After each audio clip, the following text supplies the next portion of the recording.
My Little Buckaroo is very well animated, and there were a few gags here and there that I quite liked, but as a narrative, I found this to be really, really slow. This is a Warner Brothers cartoon from 1938. It's directed by Friz Freleng and written by Ted Pierce, and we have voices provided by Tex Avery, Charles Long, Mel Blanc, and Charles Frederick Lindsley. And it's about this thief, this bandit who's going around stealing from people, and then we have this deputy who comes along and tries to capture him. It's this little pig, and I have to say, he is adorable. I absolutely love the design of this character, and he's got this squishy little face. There's definitely an element of Porky Pig in there, and I just thought he was absolutely adorable. And then most of the cartoon, well, I'd say about the second half of it, is this pig deputy trying to capture the bandit.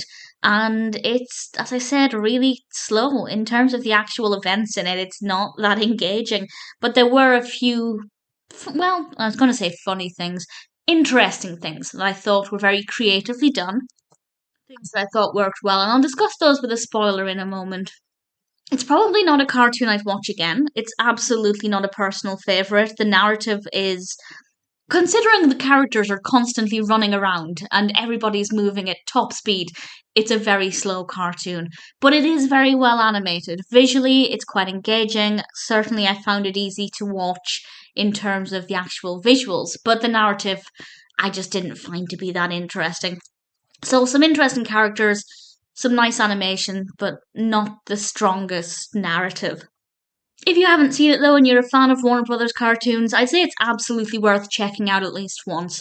So I'll just mention my two personal highlights, apart from the design of the pig. That is definitely a highlight for me.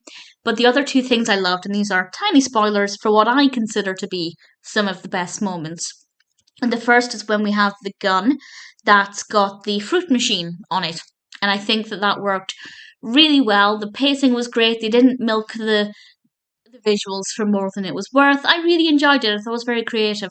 And this is coming from somebody who hates guns, weapons of any kind. I have no interest in them, but I liked that bit. The other bit I liked is the bit with the escalators.